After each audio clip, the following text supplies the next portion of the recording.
नमस्कार दोस्तों, आज है 27 जुलाई। आज का करंट अफेयर हम देखेंगे। प्रधानमंत्री नरेंद्र मोदी ने जलापूर्ति परियोजना का आधारशिला रखी है। इन्होंने हाल ही में मणिपुर में जलापूर्ति परियोजना का आधारशिला रखी है, जिसके परियोजना को 3000 करोड़ रुपये लागत के साथ शुरू की जाएगी। और अभी वर्तमान में मणिपुर के जो सीएम हैं वीरेंद्र सिंह हैं और नजमा हेपतुल्ला वहाँ के गवर्नर हैं। मणिपुर की राजधानी इम्फाल है। मणिपुर में एक और कुछ समय पहले एक योजना उद्घाटन किया गया था, प्लांट क्लीनिंग का। पौधों के देखभाल के लिए प्लांट हेल्थ क्लिनिक का उद्घाटन किया गया था। नेक्स्ट क्वेश्चन देखते हैं। 10वें ब्रिक्स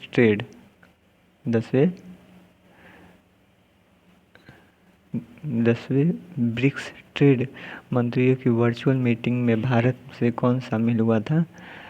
10वें ब्रिक्स ट्रेड मंत्रियों की वर्चुअल मीटिंग में भारत से पीयूष गोयल जी शामिल हुए थे।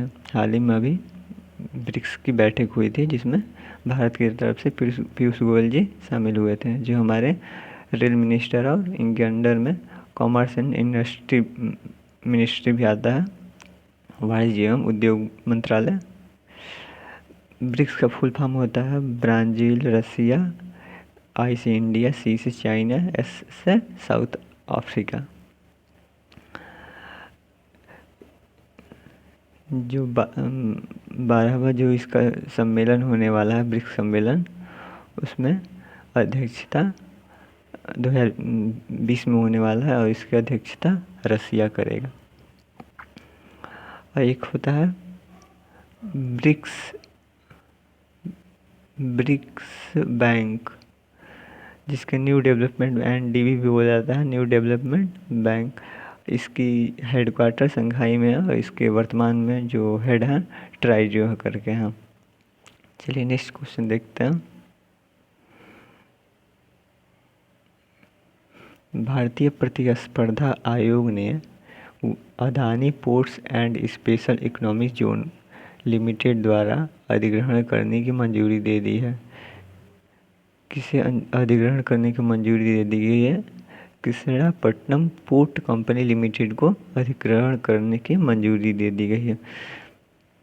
कृष्णापट्टनम पोर्ट कंपनी आंध्र प्रदेश के नेल्लोर जिले में स्थित है। भारतीय प्रतिस्पर्धा आयोग, इसको CCI बोलते हैं शॉर्ट में। इसको इंग्लिश में फुल फॉर्म हो जाता है कंपटीशन कमीशन ऑफ इंडिया। इसका हेडक्वार्टर न्यू दिल्ली में है। इसका हेडक्वार्टर, और इसकी स्थापना 2003 में की गई थी। चलिए नेक्स्ट क्वेश्चन देखते हैं। भारत ने किस देश के साथ 2 द्वीप पर फिश प्रोसेसिंग प्लांट स्थापित करने की एक एग्रीमेंट किया है? किसके साथ? मालदीव के साथ। कुछ समय पहले अभी इमरजेंसी हॉस्पिटल सेवा के लिए, इमरजेंसी मेडिकल सेवा के लिए, सर्विसेज के लिए इन्होंने एग्रीमेंट किया था। फिर इनके मालदीव के साथ एक और एग्रीमेंट किया गया है फिश प्रोसेसिंग प्लांट। मालदीव की राजधानी माले है और यहाँ की करेंसी रुपया है। और यहाँ का जो प्रेसिडेंट है इब्राहिम मोहम्मद सोलिह हैं। इसके साथ एक एक्सरसाइज होता है, मिलिट्री एक्सरसाइज, इक्वेरिन करके होता है। इक्वेरिन होता है मिलिट्री एक्सरसाइज। नेक्स्ट क्वेश्चन देखते हैं।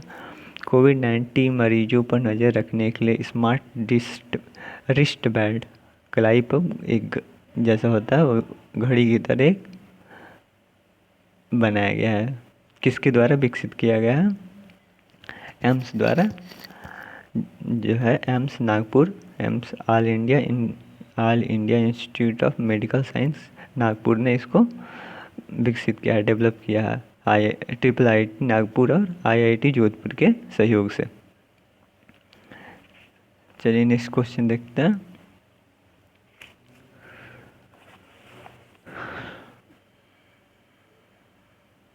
WTO, यहाँ WTO का मतलब है वर्ल्ड ट्रेड ऑर्गेनाइजेशन, न कि टूरिज्म। वर्ल्ड ट्रेड ऑर्गेनाइजेशन ने हाल ही में किस देश को ऑब्जर्वर स्टेटस, मतलब एक तरह से उसको देख रहा है, एक तरह से उसकी स्थितियों को स्टेटस दिया है। किसको दिया है? तुर्कमेनिस्तान को दिया है हाल ही में अभी इन्होंने। तुर्कमेनिस्तान की राजधानी अशगाबत है और यहाँ की करेंसी मन्नत है।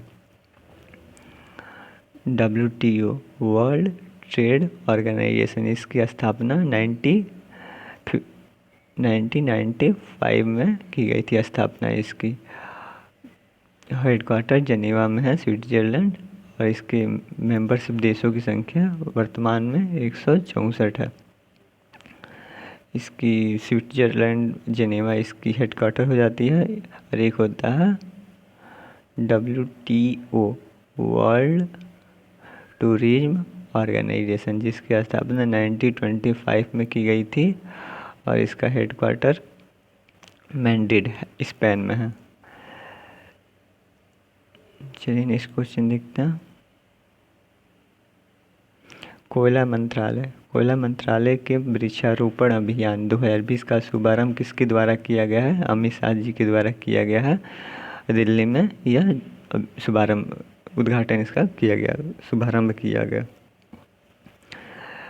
इस कोयले से अभी जो टारगेट रखा गया है खदानों को, उसको 2023-24 तक एक एम बनाया गया है कि लगभग सालाना हमको 1 अरब टन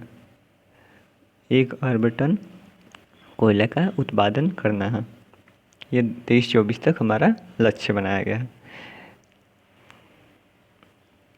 वर्तमान में कोयला मिनिस्ट्री प्रहलाद जोशी के अंडर में है। प्रहलाद जोशी जी के अंडर में कोल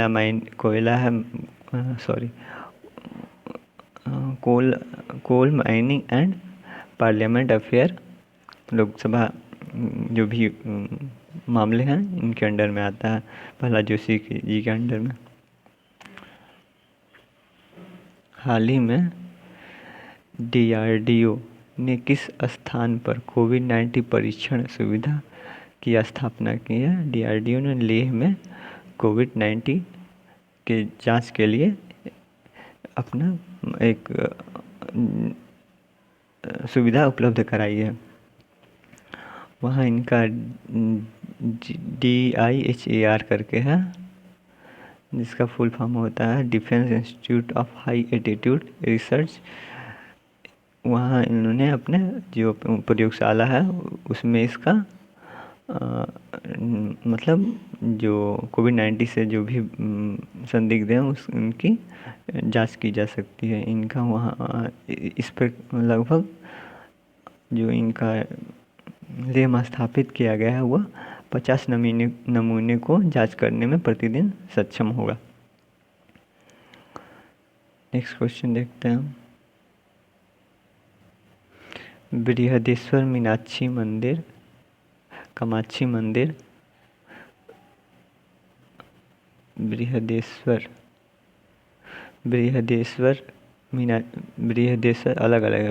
बृहदेश्वर मंदिर, मीनाक्षी मंदिर, कामाक्षी मंदिर, यह मंदिर कहाँ पे स्थित है? यह तमिलनाडु में स्थित है।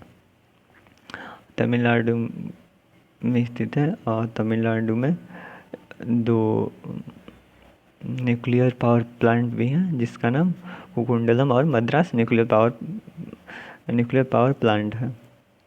नेक्स्ट क्वेश्चन देखते हैं। भारत किस देश के साथ मिलकर कोविड-19 के लिए तेज़ी से परीक्षण विकसित करने के लिए हाथ मिलाया है? इन्होंने इजराइल के साथ हाथ मिलाया है। इनका उद्देश्य ये है कि परीक्षण को लगभग 30 सेकंड के भीतर कर लिया जाए। चलिए नेक्स्ट क्वेश्चन देखते हैं। ISA समझौता पर हस्ताक्षर करने वाला नवीनतम देश कौन बन गया है? निकारागुआ बन गया है। ISA ISA का फुल फॉर्म क्या होता है? इंटरनेशनल सोलर एलियंस, अंतर्राष्ट्रीय सौर संगठन, जिसके वर्तमान में 127 देश इसके अंडर मतलब गठबंधन में है इसके। यह एक प्रकार का जो सोलर मतलब सीधा से बोल रहे सोलर सिस्टम से ये भी जो भी ये है ये संबंधित है। जो हमारे प्रधानमंत्री हैं पेरिस के संयुक्त राष्ट्र जलवायु परिवर्तन सम्मेलन में 2015 में फ्रांस के जो पूर्व प्रधानमंत्री थे फ्रैंक हॉलैंड के साथ एक संयुक्त रूप से एक पहल लॉन्च की गई थी, जिसके अंडर मतलब जो भी ज़्यादा धूप वाले देश हैं वह कर्क रेखा और मकर रेखा के बीच में जो आते हैं वो उन्होंने इस गठबंधन में शामिल हुए हैं। चलिए नेक्स्ट क्वेश्चन देखते हैं। किस बैंक ने NSDC अर्थात NSDC का फुल फॉर्म क्या होता है? नेशनल स्किल डेवलपमेंट कंपटीशन, राष्ट्रीय कौशल विकास निगम के साथ मिलकर युवाओं को प्रशिक्षित करने के लिए भागीदारी की है। किसने भागीदारी की है? एयरटेल पेमेंट बैंक ने युवाओं को प्रशिक्षित करने के लिए भागीदारी की है। ये डिजिटल तौर पर मतलब हेल्प करेगा। DBS बैंक लिमिटेड ने भारत की फाइनेंशियल ईयर 2020-21 के GDP का क्या अनुमान लगाया है? इन्होंने 6% घटने की अनुमान लगाई है। DBS एक सिंगापुर की ब्रोकर्स फर्म है। चलिए नेक्स्ट क्वेश्चन देखते हैं। MFIN के नए CEO के रूप में किसे नियुक्त किया गया है? आलोक मिश्रा को MFIN के नए CEO के रूप में नियुक्त किया गया है। अब दिमाग में आता हो कि MFIN क्या है? MFIN एक माइक्रो फाइनेंस इंस्टीट्यूशन नेटवर्क है। चलिए नेक्स्ट क्वेश्चन देखते हैं। सोशल हार्मनी नामक किताब के लेखक कौन है? सोशल हार्मनी नामक किताब के लेखक नरेंद्र मोदी जी हैं। इनकी भी एक और बुक है जो बहुत अभी लगभग 1-2 साल पुरानी है, लगभग 2 साल पुरानी, एग्जाम वॉरियर्स। चलिए बस आज के लिए इतना ही, फिर मिलते हैं। धन्यवाद।